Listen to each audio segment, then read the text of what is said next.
every order. Add fries or onion rings dropped in the fryer when ordered, and you have a winning combination. Maverick's Real Roast Beef has a lot more than roast beef, so check out their website, mavericksbeef.com, or check out their restaurant on Lexington in Roseville. With your AM 950 weather, I'm Patrick Lillia. Tonight, showers possible with a low of 48, then another chance of morning rain on Thursday with a high of 52. There's something for everybody at Cafe Latte in St. Paul, from award-winning soup, salad, sandwiches, and desserts to treats from the bakery made fresh daily and a pizza and wine bar. Cafe Latte is located on the corner of Grand Avenue and Victoria Street. Check them out at cafelatte.com. Portions of the following program may be pre-recorded. The views expressed and the opinions given by the individual host, guest, random reptoid, or chupacabra may not necessarily reflect those of AM 950 Radio, its affiliates, or its sponsors. Now, it's time to step into the unknown.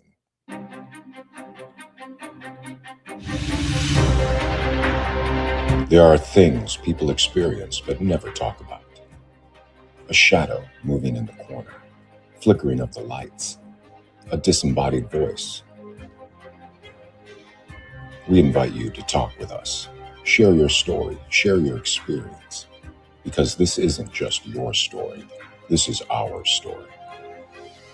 This is GhostBox Radio with Greg Bakun. And this is GhostBox Radio on AM 950, where every night we talk about the paranormal, ufology, Bigfoot, and so much more. My name is Greg Bakun. Thank you very much for joining us tonight, as we're going to have a very interesting conversation, and I'm going to get to my guest, Matt, here in a second. First of all, I want to say hello to Eden Prairie. We have Adam at the station, making sure that everything is running smoothly tonight. Adam, how are you doing? Doing well. The hamster has been fed and watered, and he is running just fine in his wheel to keep us rolling tonight. I didn't realize you had a water hamsters, but I think tonight I'm going to be learning a lot of different things. So that's exciting. I don't know. Grow? Do they hamsters either? So I just know they put them in the wheel and they go. Do you have to wait till make sure you don't feed them after midnight and all that good stuff as well? Or it could possibly be a mogwai. If it's not a cat or a dog, I really don't know what it is. And Patrick left it here, so it easily could be a mogwai. So yes. Maybe I shouldn't be getting it wet either, because then we're going to have like 12 of them. Crap. And maybe that's what actually recorded the weathers tonight as well. Yeah, they were insanely long tonight. So yeah, I think it might have been a few of the mogwais. Now, I just want to say I had I told you earlier I had dinner with my sister tonight. Yeah, how was that? That was good, but here's something. So she has a green Jeep, and when I was walking into the restaurant, she was already there, a green Jeep, and she had all of these ducks in the rubber ducks on her dashboard. And I'm just like, I get in there, I'm like, is that green thing out there yours? And she goes, yeah. I'm like, what is all of that stuff on the dashboard? She goes, well, they're rubber ducks. I'm like, okay. And she goes, no, that's what they do is you give them to other Jeep owners. And you just kind of, when you see a Jeep, you just put a rubber duck on their Jeep. And I'm like, okay. And so, I mean, clearly I'm out of the loop, and I looked it up, and what it's called Jeep ducking. Okay. Yeah, put your hand on the button there. Gotcha. Jeep ducking, or duck Jeep. I'm already getting angry. Is a popular trend where Jeep owners leave rubber ducks on other Jeeps as a friendly gesture, acting as a random act of kindness to create camaraderie. See, I would go one step further. I would stand there with the rubber duck until the Jeep owner came out, and then sing the Rubber Ducky song from Sesame Street that Ernie would sing. That would be the act of kindness. I just put a dead duck on their car. They have Peking duck. It's kind of like a homage, sort of an homage to Godfather. It's not a horse head in the bed. It's just a dead duck on your You bring me this duck this day of my daughter's wedding. Why you bring me a dead duck? Yeah, so I mean, so I learned something new today, and good for her if that keeps her happy. First of all, I don't want to buy rubber ducks. I don't want them in my car, and I don't want to give anything to anyone else. So there is that as well. And that's why you don't drive a Jeep. And that's why I don't have friends. So, yeah. I mean, a lot of things become clear here very quickly. So we're really excited here. Some of you may have remembered probably about 6 months ago, maybe even further back, when we had psychic medium Refined Divine doing I don't think she was doing a one question reading. I think she was one of those Tuesday nights that her and I would chat. And she had talked about an attachment, I believe, that her son had. And it was a big ordeal. And when Deb is having a problem with something that she can't quite figure out herself, that to me gives me pause for thought, because she's very good at figuring out things and getting things taken care of. And she had to try to figure out how to get the help that her son needed. And she had told me about turning to a gentleman named Matt Schmidt. And Matt, he is a quantum healing practitioner. And it's very interesting because she talked a little bit about it, and she said, you got to get him on the program. And in classic Greg fashion, 8 months later, here we are, really moving quickly on this stuff. But I'm glad we've done so, because as Matt said before we got to the program, the timing was absolutely right. So before we get any further, we're going to talk tonight about dealing with entity attachments, as well as a lot of other things. And if you have questions as the show is going on, please feel free to give us a call, 952-946-6205, 952-946-6205, or you can put a comment into the comment section. Matt, welcome to GhostBox Radio. Thank you, Greg. I'm glad this finally worked out. Really looking forward to it. It's been quite the ride. Now, have you ever had a rubber duck on your car before?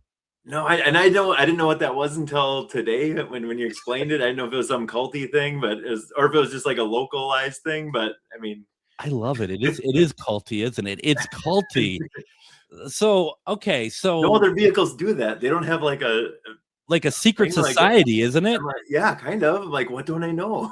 Right. It's no, I got to put a duck on that car, and she had like a whole row of them, and I thought, that's obsessive. But I mean, I felt actually a little bit better when I found out that she actually tries to give them out instead of like, I love ducks, therefore every orifice of my car is going to have a duck on it. So, I thought it was just a collector thing, like all Beanie Babies or something. It was like the Jeep version of that. Exactly. No, it's thank goodness. Now, Matt, we have a lot to get to, and I don't think we're going to scratch the surface too much. We're going to do our best, but I want to start off very simply here. When we, I hear the word healing practitioner, I hear, the term quantum used quite a bit. What are we talking about here when we're talking about a quantum healing practitioner? So, without getting too, you can go a bunch of different directions with this, but without like confusing everyone, just real simply, like the quantum space is the field of possibilities. So from there, you can tap into pretty much anything. And that's why things that don't apply to classical physics, or things that kind of defy it, like what we think is even possible, can happen in that space. So I like to use an analogy with this one, especially since we're on the radio here. This is perfect. So in quantum theory, there's like an infinite number of versions of you that exist simultaneously. The one that you're experiencing is the one that you're the vibration of. Just like all the radio stations are playing right now, Greg. But the one that you're experiencing is the, 950, the one you're dialed into. And so, without getting too convoluted, like all those radio stations still exist, but you can only perceive of that one. The other ones don't stop playing, but you're just not aware of them. So in the quantum space, we basically shift a person to a different channel in simplest terms. But my work usually comes in with, well, why have you been stuck on the same channel for 20 years? So you can shift someone if so desire, if you will, to another channel. And really, you're shifting between these things all the time. It's just happening so fluid that you don't even realize it. Kind of like almost like individual like frames of a film strip. You're not aware that you're actually going through these different realities all the time. But most people are kind of stuck on the same one because they're stuck in old patterns, old beliefs. They're just experiencing the similar version of reality that they've experienced, the last 20 years. So, and when we're shifting realities here, so to speak, are we still in the same timeline, or is that shift as well? Essentially, the way that I kind of experience it is like all these timelines are existing, and you're shifting between all these timelines simultaneously. Some of the theories out there now is like billions of times per second you're actually doing this. Reality is like created and destroyed. Like, that's true. And so really this seemingly like shift between realities we're usually not even aware of. But I think most people are caught in these loops that keep them, basically on the same channel.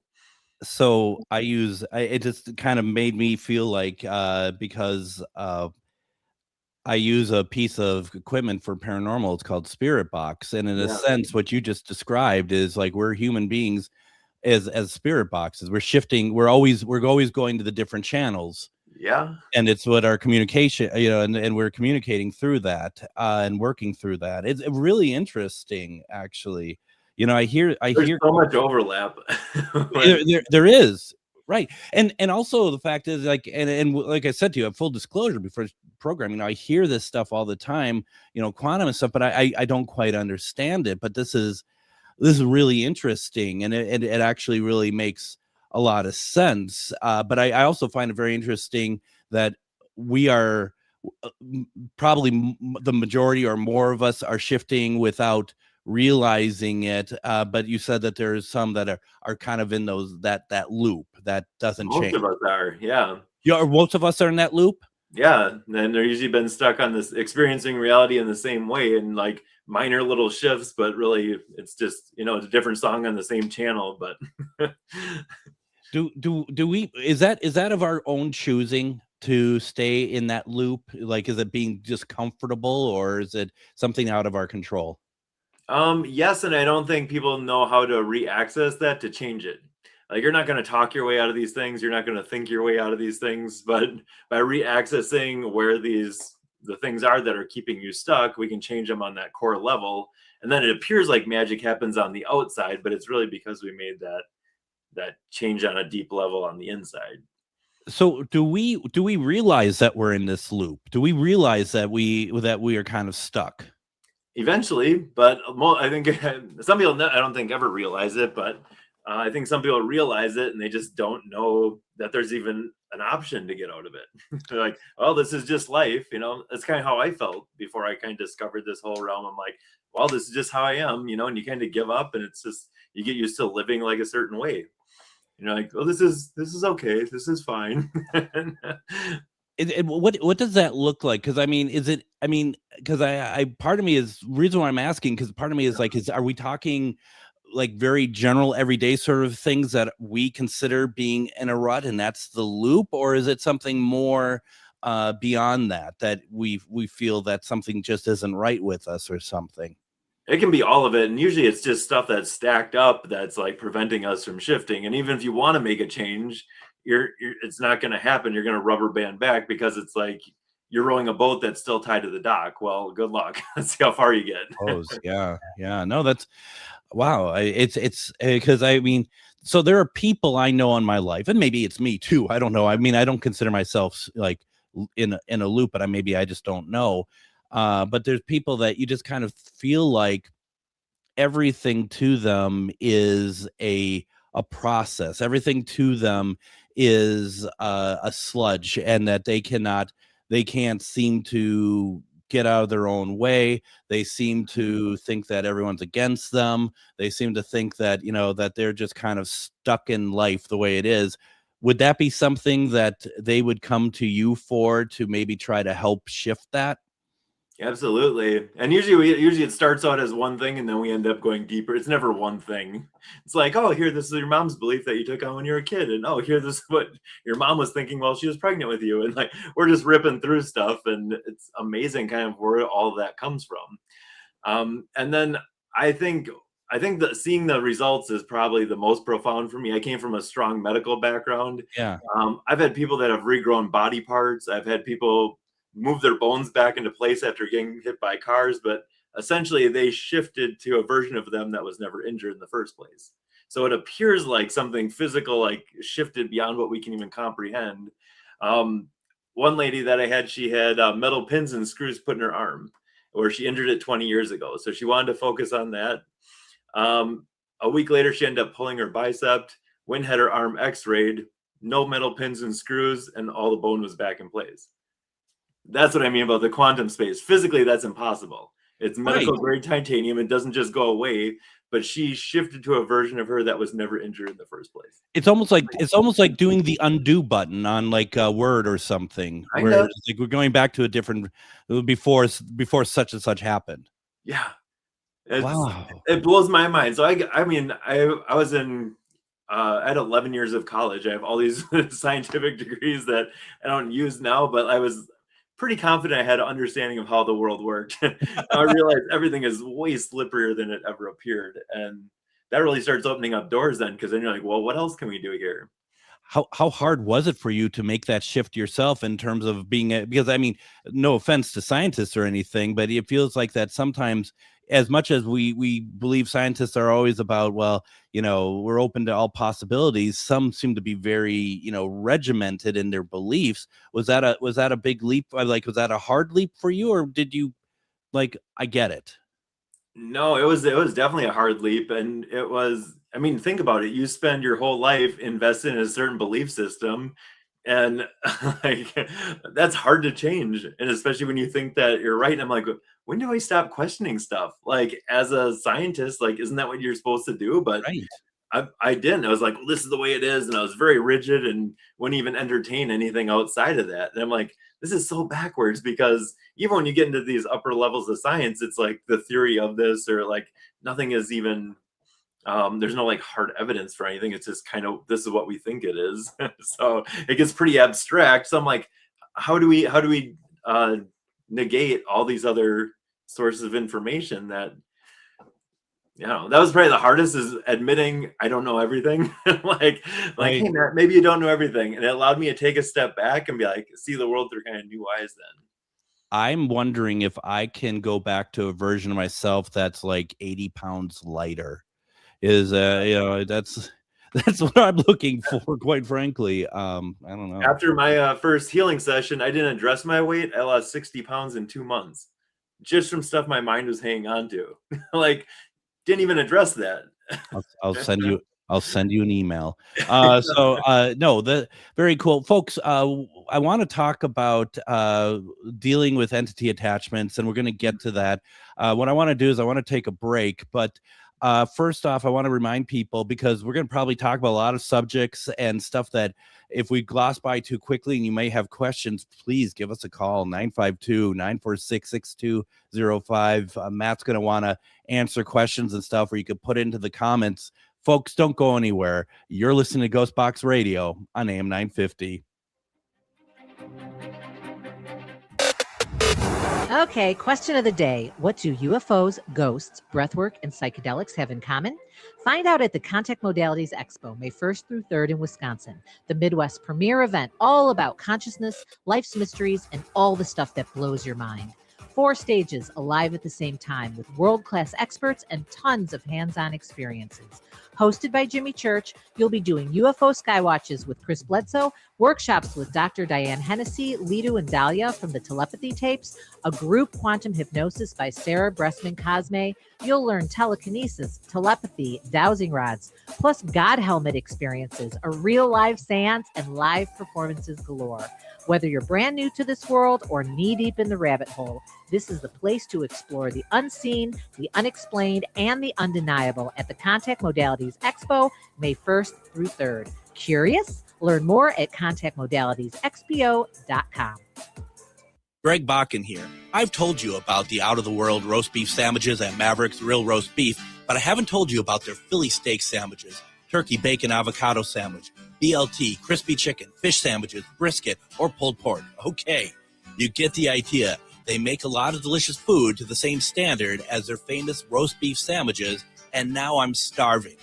I'm going to go to Maverick's Real Roast Beef off Lexington and Roseville, and you need to go too. Check out their menu at mavericksbeef.com. Greg Bakun here. I've been talking for a while about how spooky, fun, and fascinating the Minneapolis trolley tours are, but now there's big news. The Candlelight Ghost Tours now begin at the historic Pillsbury Club, a beautifully restored haunted mansion once owned by Charles Pillsbury himself. Believe it or not, the interior is nearly 200 years older than the exterior. How is that possible? You'll have to come out and find out. Before or after your tour, stop by the on-site market featuring a curated collection of handmade goods, artisan crafts, and locally inspired treasures. Perfect for picking up a keepsake to remember your haunting adventure. You'll also find exclusive spooky merchandise from Tales of the Crypt and Elvira.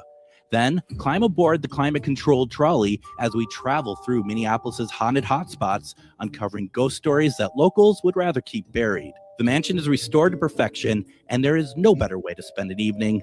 Visit MinneapolisTrolleyTours.com for tickets and more information.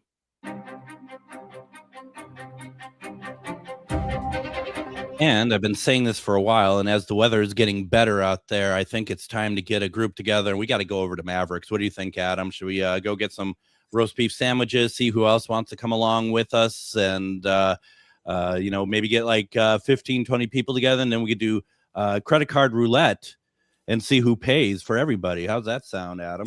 Oh, definitely. And I've got my alligator's arms already in practice for that bill. But yeah, I'm actually down for that because their Phillies are to die for. Honestly, they're so good. Yeah, no, and that's a version of me I don't ever want to have go away. Loving Mavericks, that's really it's good stuff, very, very good stuff. So yeah, we keep talking about this. We get some people at the station help us put this together and get some folks out there to Mavericks. And those of you who do not live in the Twin Cities and you always hear me talk about it, I'm sorry, because you're missing out, and that's just as simple as that. But we'll post pictures. It'll be a lot of fun. We are talking with Matt Schmidt. We're talking about, we haven't got to it yet because we've been spending the first segment talking about, what the term quantum means with healing. And Matt, I can understand why you get so excited talking about it, because you literally said at the start of this that quantum is so many possibilities. And when you explained it to me, that's all I could think of, is that there are so many possibilities. And I was just as excited as you were. That's really cool. Yeah. And then it's like, well, what else can we do? Like, how can we really shift things? So I've ended up like being able to shift a reality where I had a broken car. All of a sudden it was fixed. like that. Like, didn't take it in, didn't do anything. And it's like, wow, that's amazing. Like everything is way slipperier than it appears. Let's kind of leave it at that. But I think I think we're just scratching the surface too. I think we're just really beginning to open up to this. And I think a lot of things that keep us stuck is our beliefs. Like if you don't believe that's possible, good luck trying to make that happen or trying to like shift into another reality, because we get so kind of set in our ways, and those pathways kind of keep us like stuck in a certain state of being. So, well, and that's what I was going to ask too, is like, what does the person you're trying to help, what do they have to bring to the table to make it happen? And believing that it can happen sounds like the biggest piece. That's a pretty big piece. They have to be open, willing, and just what the work I do is a little bit different because I'm not really doing much of it. I'm mostly guiding them in the process. So, I mean, if someone comes to me looking for me to fix them, good luck. Sorry, you're not going to get there. Right. I'm like, don't waste my time and your money. Like, you're the guide. Yeah, I'm the guide, but it's also so empowering because people leave there and they're like, I did this? Like, oh my gosh. Like, and you really watch them take like control of their life, and there's this huge ripple that gets created from just one person going through a process like this. Now, do you teach other people to be able to do this for themselves as well, or do you kind of keep this all to yourself? That's in the works right now. I've been Yeah. doing kind of informally. I have like a group on Facebook, and then on my website, I do have some like resources and stuff for people that are kind of already doing this work. But yeah, I think that's what's kind of next in the works. So, but how do you teach someone something that you don't even understand fully yourself? Well, and that's just it. It's so interesting too that that you can do all this. When was the first time that you realized you can do this, that you yourself could do this? I actually got told in the first session I did. So the way that some of these sessions work in a normal session, I'm usually guiding person through certain experiences. Usually we talk for a little bit before that, kind of get a kind of a roadmap, but then I guide them in a state of trance where they are just going through whatever experiences are kind of popping up. A lot of times it's things that happen in childhood, it's other lifetimes, it's some of this stuff is very abstract or dreamlike, but we're just exploring. And then the second part of it is we're connecting to a person's higher consciousness, what I call the higher self. Yes. And the way that I see the higher self through this process, at least, is like when your soul comes into a body, part of the energy comes into a body, part of it stays connected to everything. I call that connection higher self in this work. And that's really what we're tapping into. And that's where we're getting some of this higher guidance and figuring out, well, hey, why has the person been stuck on the same station? And how do we change that? And so there's things happening energetically, spiritually, mentally, emotionally, physically. And it's kind of this trickle down effect when we work on some of those higher levels. And that now you're starting to talk more language that I'm more used to. And then, that makes a lot of sense as well. And that kind of brings us to talking about entity attachments. And that, that sort of energetic, like glomming onto somebody, or, as my working in the paranormal, going to locations and stuff, that's a great hotspot to get an attachment at a place, as well as people who are doing stuff that they shouldn't be doing as well, like reaching out, trying to conjure or trying to communicate with something that maybe they shouldn't. But I should also say, Matt, and you can correct me, would you say that not every attachment that you get is going to necessarily be a bad attachment per se, but it's also going to be, an attachment's not really wanted on you, but it doesn't mean that it's a bad entity. Yeah, and I don't even see anything as bad, like the Sure. darkest thing you can imagine is still came from source or God or creator, however you want to look at it. They all came from the same place. They just, got lost, scared, confused. I mean, I was trying to put myself in their shoes. Like, if I was stuck here, wouldn't I want someone to help move me on? And right. That's kind of how I see it. And rarely do I get like the ones that are like when someone would be like, oh, it's this demonic thing. And then we talk for a little while and it's like, oh, it's a 5-year-old kid that's scared. Like, well, and it wouldn't, I mean, I suppose in a way you could think of it as somebody who is possibly somebody who's very hungry. Like maybe they haven't eaten, they don't have, and they see something that they could, get the, if you will, the nourishment that they need. And they're just trying to survive, right? Sure. And like in the same way, like a bacteria is not bad, a leech isn't bad, like, things that we have in this physical world, they're just doing what they do. And when you take some of that out of it, and most of the time I'm talking to it, and it's like, when I've learned a lot of these things, everyone has like the drama that they love around it. Like, oh, you chop their head off and you banish them to this place. And I'm like, dude, it's someone's grandma. I'm pretty sure we can just talk to her, like it doesn't have to be this big, like theatrical thing. And when you take the fear of it and you come from that place of love and compassion, it is like some of the most beautiful work. You're treating every entity, everything the same. Yeah. And that's just a wonderful life lesson for everybody anyway. Now, let me ask you a serious question. If somebody leaves a rubber duck on your car, is that an attachment? And that's, I don't know. I mean, have you run into that before? I mean, there could be energy connected to it, but most of the energy attachments that we're referring to are usually souls that have like disincarnate souls that are no longer have a physical form, that for whatever reason they get stuck here, they don't move on, especially if like it was a quick death and they don't have time to process, or if they have a fear of judgment or something like that, that fear keeps them from progressing on to that next level of spiritual development, all the stuff you deal with. And it's like, okay, in order for them to stay here, and they need to like cling on to something, because it takes energy for them to stay here. So they'll usually find something that's kind of matched to them, or sometimes even just someone that's open, easy real estate. It's like, hey, here's a spot, and right. What I find it interesting, because I cross over spirits, and the one thing that I run into quite a bit is spirit, like you had just said, they're afraid to move on to the next level. They're afraid of what's waiting for them. Yeah. And it's hard. It's not hard, but it does take some communication and some talking to. Has it ever been where they don't even realize that they're attached to someone? Oh yeah. Yep.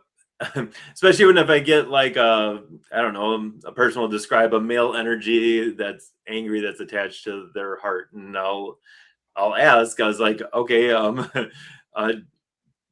don't realize that they're dead, and they're like, well, look down at your hands. Are those your hands? Like, oh, no. I'm like, well, do you know what that means? And they don't realize that they've passed on sometimes. So it is this whole process of, well, hey, you don't have a physical body anymore. There's still a you, there's a soul, but just no body anymore. And sometimes they'll even just leave at that. They're like, well, I didn't know I was hurting anyone, or I didn't know, like, I didn't know it was a slaughter. Not even aware of it. Yeah. So. No, in the comments, Brett says sometimes they can't leave because of old programming. Yeah, I find that a lot with some of the like religious programming and stuff like that, or I mean, just all kinds of things. But that's the exploration part of this, is figuring out why they're still here. Because when you can get to the root of that, then it frees them up. So, and I think it's a very important point. This isn't meant to be a bash on any religion. Please know this. But I have run into situations when, like we had just talked about crossing over, but even having spirit leave a house or something, and they have those norms that they grew up with, and those belief systems. And no, this isn't any sort of disrespect to those belief systems. We all have them, but it's like they don't actually really fit into what's happening here. And there has to be that moment of clarification and discussion. And we had one investigation we did where it was not a priest, but like a vicar, a reverend, more of a reverend, and we had to really explain why you can't be here any longer, and why it is okay to move on, and what you're going to see. And that was just really interesting. We got there, but it's interesting, right? And you talk, why don't you talk a little bit more about the exploration that you mentioned as well? When you get into it, I mean, a lot of times when I'm working with a person, I'm already talking to that part of them. It's like all of a sudden a voice will come through, and I'm like, all right, who am I talking to? And they'll explain who they are, why they're there, like what they remember last while they're here, and what they're doing there, what they're getting out of the deal, because there's always a trade-off, It's interesting. The first one that actually, I didn't want to do this. I was told these don't exist in my training. I was told, oh, it's just a part of a person's mind. It couldn't possibly be this. And I'm like, okay, that worked until it didn't anymore. Like I was working with a lady, and I asked to speak to her higher self. That's usually how we do a lot of the work, like I explained. And then I asked, everything kept feeling more and more off. And I finally asked the question. I'm like, yeah, what does she need to do for this condition to heal up? And the voice said, she needs to die, just kill herself. And I'm like, oh, wow. And I'm like, I'm guessing this isn't the higher self. So, and I didn't know how to help her. I felt so bad for her, but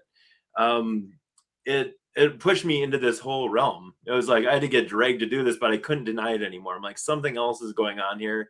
I need to learn how to do this in order to help these people. Yeah. And from there, it's like, then I've kind of learned like the compassionate way to help these energies along. Part of that understanding is exploring, well, why are you here? Where'd you come from? You know? And sometimes I often find like, when people are in like a low vibrational state, maybe they're really depressed, maybe they're in addiction, we tend to like leave the door open for some of these things to come in more. Or, hey, you're looking for a friend, and guess what, Greg? Something shows up. Yeah, right. And maybe it happens when you're a little kid. When you're a young adult and you feel lonely and you're like, oh, I wish I had a friend here. Well, something shows up, and it's usually not anything that's nefarious or negative or even it shows up to help you, but it's also requiring your energy to leave there. So in the same world, the same rules apply to any relationship. Like if you're like, hey, I could use a friend, and then, you know, Steve shows up, and all of a sudden it's like 3 weeks later and he's still at your house, sleeping on the couch, eating all your food. And if it's the real world, it's like, hey, dude, time to go. What happens is we move on, and then we don't realize that this is still using our energy to be here. I personally have always believed that if I invited Adam to stay at my house, that's kind of the scenario that I would run into. I'm just kidding, Adam. He wouldn't do that at all. He probably just got up and walked away from the station. He's like, forget this crap. This ain't worth it. You don't invite anyone to your house. I'm surprised you invited your cat into your house. Yeah, she has to stay outside as well. So real quick, because we're going to take a break here in a couple minutes, but you know, one thing too, I wondered about, because you know who Nancy Randon is, right? Yeah. And so she removed some stuff from me that I really needed, and it was fantastic, and I highly recommend her as well. I personally believe that someone actually sent that to me. Do you prescribe to that's a possibility that someone can send that kind of stuff to somebody to actually I'm going to say cause harm? Sure. And I believe anything is possible in my realm, but I have encountered this firsthand where someone basically had another party come to the person and direct this like energy. So what someone would maybe call a curse, or but it's done through an intermediary. Like they called upon something to do something to a person. Probably not the best strategy, because like that stuff's going to come back to you. Like most people don't realize that, like, laws of the universe, anything you send out, it's going to end up eventually coming back some way or another. So, but yeah, that can totally be a thing. So what you actually have to do is, first of all, cut that energy that's being directed towards you. And then you have to address the being or the entity or the energy that was, you know, the intermediary doing the harm. So. And I have more on that I want to talk about. I also have Nancy in the comments that I want to get to. Anybody who has a question, feel free to call in 952-946-6205. And we're going to take a break right now. When we come back, we're going to continue this conversation. This is fantastic, Matt. I'm really enjoying this. Thank you. I love it. Folks, don't go anywhere. You're listening to GhostBox Radio on AM 950. Greg Bakun here. It's nice to get out of the Twin Cities and take some travel excursion to some great locations. Minnesota has so much to offer, which is why I love traveling down to Wabasha and staying at the historic Anderson House Hotel. Opened in 1856, this beautiful hotel offers comfortable accommodations, has a delicious restaurant, and even a speakeasy in the basement to unwind with a drink. Located next to the Mississippi River and on Main Street, there is a lot of sightseeing and shopping to do too. To get more information, go to theandersonhousehotel.com. Okay, question of the day. What do UFOs, ghosts, breathwork, and psychedelics have in common? Find out at the Contact Modalities Expo, May 1st through 3rd in Wisconsin, the Midwest premier event all about consciousness, life's mysteries, and all the stuff that blows your mind. 4 stages alive at the same time with world-class experts and tons of hands-on experiences. Hosted by Jimmy Church, you'll be doing UFO Skywatches with Chris Bledsoe, workshops with Dr. Diane Hennessy, Lidu and Dahlia from the Telepathy Tapes, a group quantum hypnosis by Sarah Bressman Cosme. You'll learn telekinesis, telepathy, dowsing rods, plus God helmet experiences, a real live seance, and live performances galore. Whether you're brand new to this world or knee-deep in the rabbit hole, this is the place to explore the unseen, the unexplained, and the undeniable at the Contact Modalities Expo, May 1st through 3rd. Curious? Learn more at contactmodalitiesexpo.com. Greg Bakun here. I've been talking for a while about how spooky, fun, and fascinating the Minneapolis trolley tours are, but now there's big news. The Candlelight Ghost Tours now begin at the historic Pillsbury Club, a beautifully restored haunted mansion once owned by Charles Pillsbury himself. Believe it or not, the interior is nearly 200 years older than the exterior. How is that possible? You'll have to come out and find out. Before or after your tour, stop by the on-site market featuring a curated collection of handmade goods, artisan crafts, and locally inspired treasures. Perfect for picking up a keepsake to remember your haunting adventure. You'll also find exclusive spooky merchandise from Tales of the Crypt and Elvira. Then climb aboard the climate-controlled trolley as we travel through Minneapolis's haunted hotspots, uncovering ghost stories that locals would rather keep buried. The mansion is restored to perfection, and there is no better way to spend an evening. Visit MinneapolisTrolleyTours.com for tickets and more information.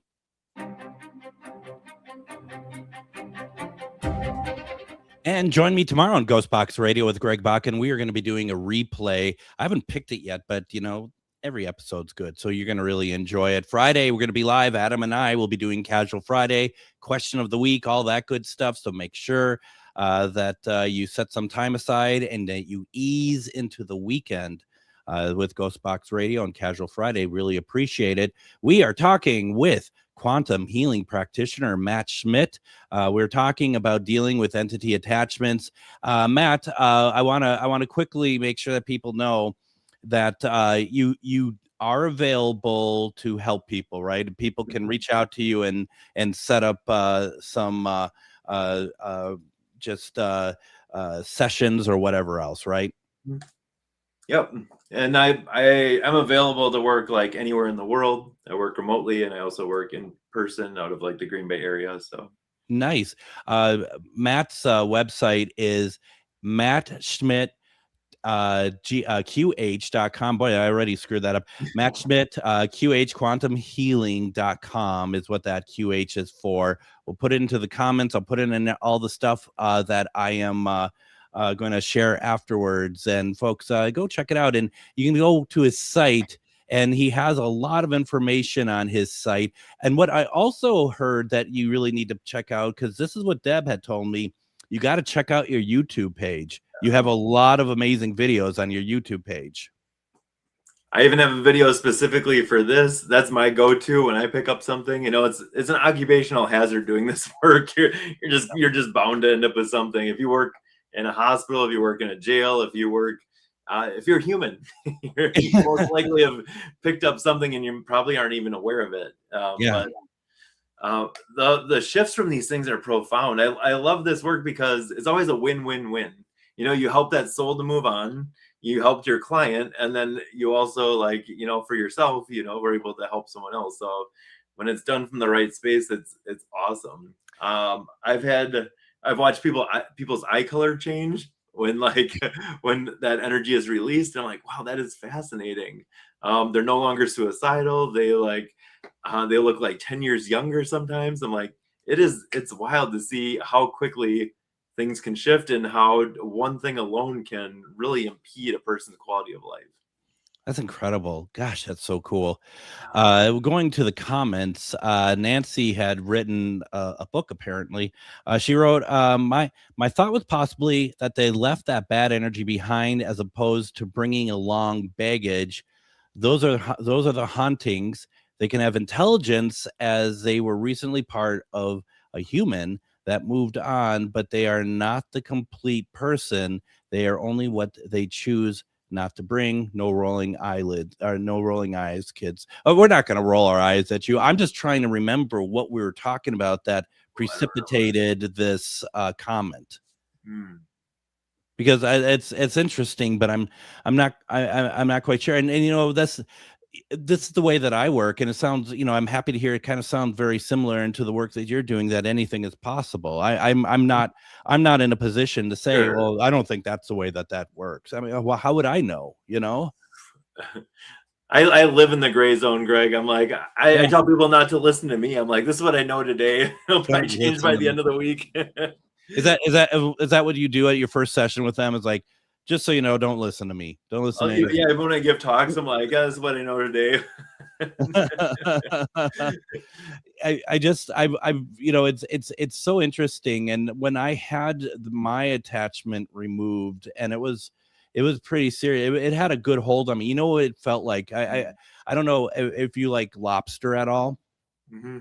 And so like you have like a lobster tail, and you have it's still in the shell, and you pull it out of the shell, and it has that sort of to it. That's what it felt like when Nancy was pulling out that entity. It's just like you could literally feel it, and it was great, but it's kind of frightening at the same time, because like that was with me for like a year and a half. Yeah, just incredible.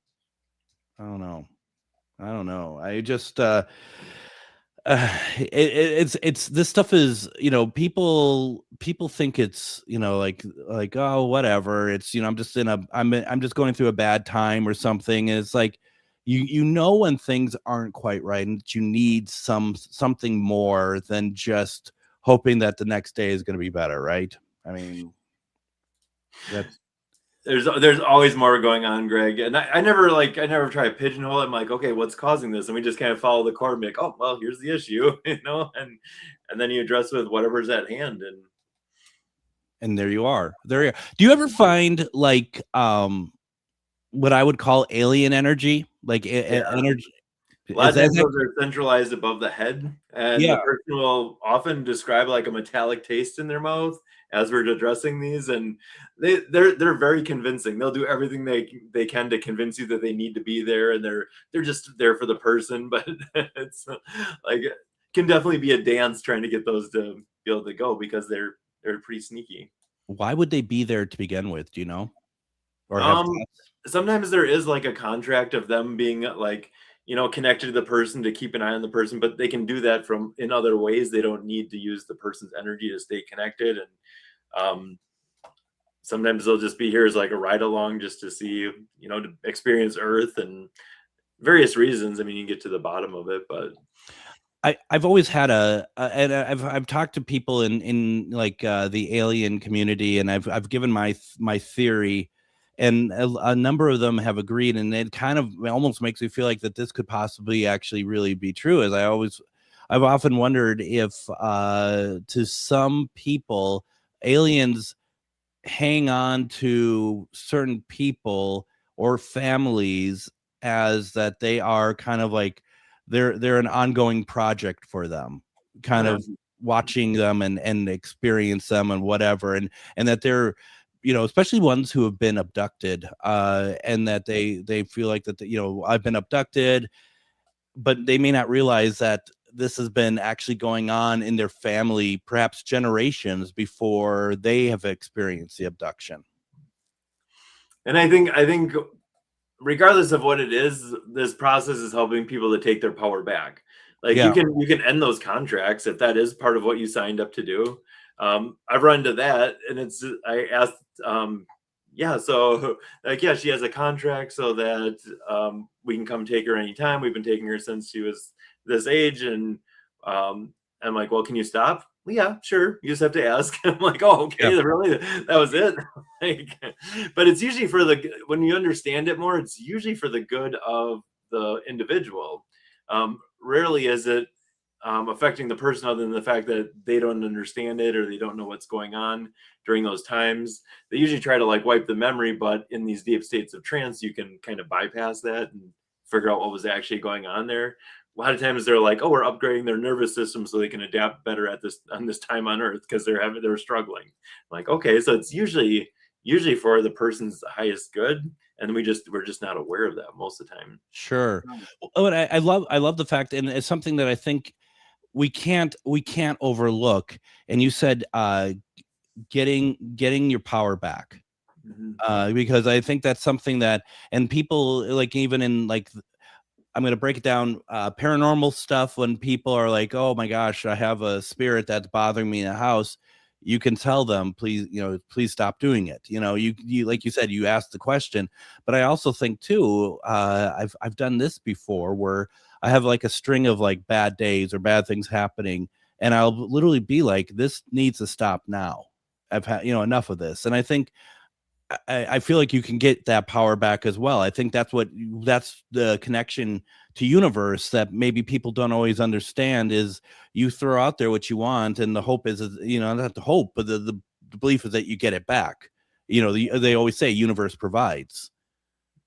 It does. And I think even going into this work, that's kind of how I teach this part of the work, is like, if you're not in a good space, if you're coming from a place of fear, what do you think you're drawing to you? You're going to get some of these crappy experiences that you hear about. And it's like, if you're standing in your power, it's like nothing can really mess with you. And if it does, like you like, standing in that, really, it can't really hold on to it. It's almost like a vibrational mismatch for you.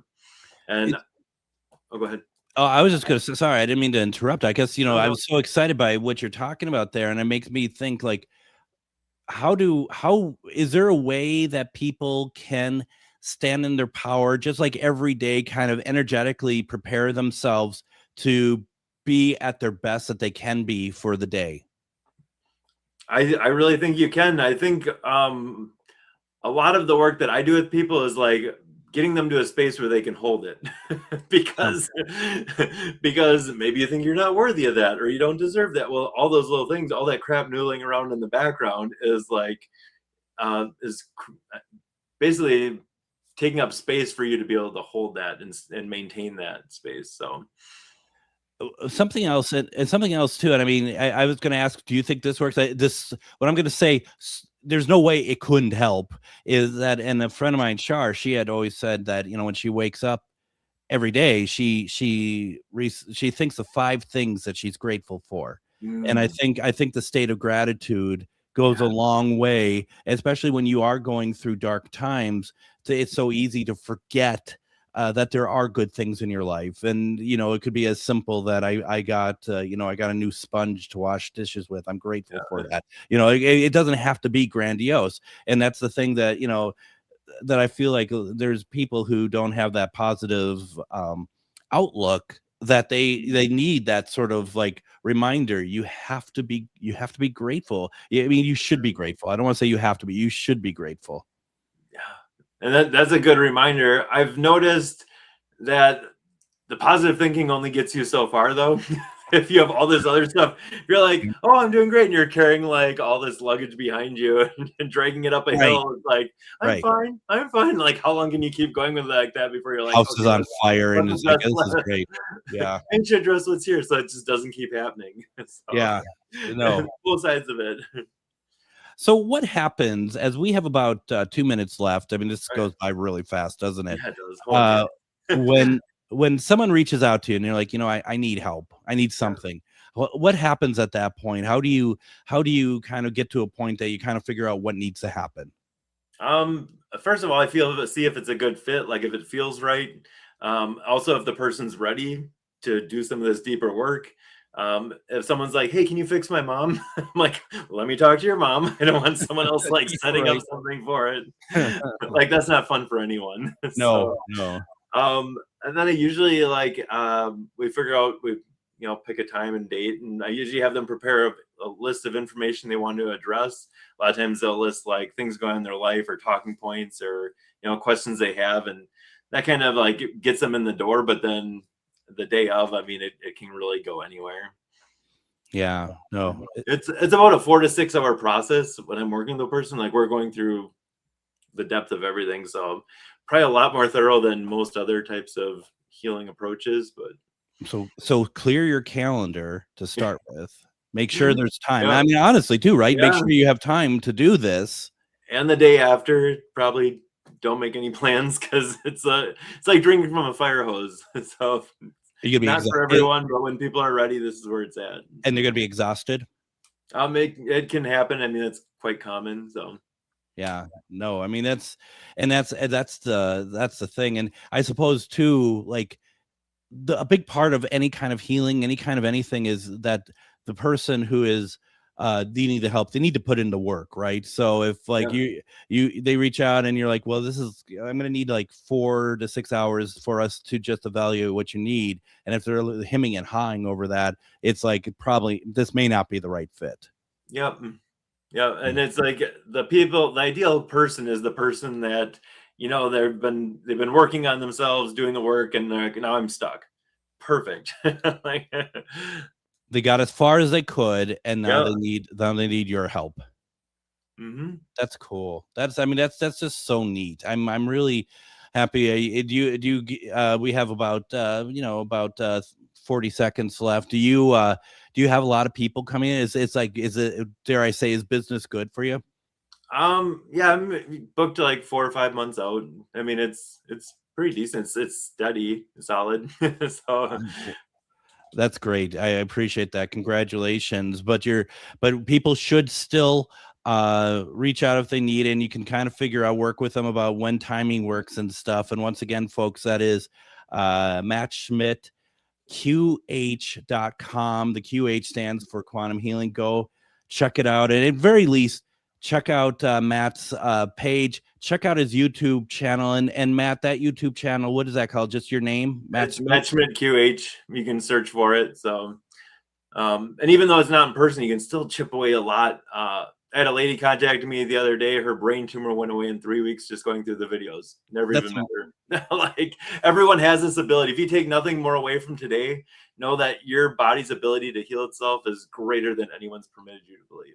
That's fantastic. Matt, thank you very much. We got to go. Appreciate it. We'll be back Friday. Everyone, have a great night. Hey, Minnesota, it's your favorite sexy liberal. Join me and my fellow cohorts in liberal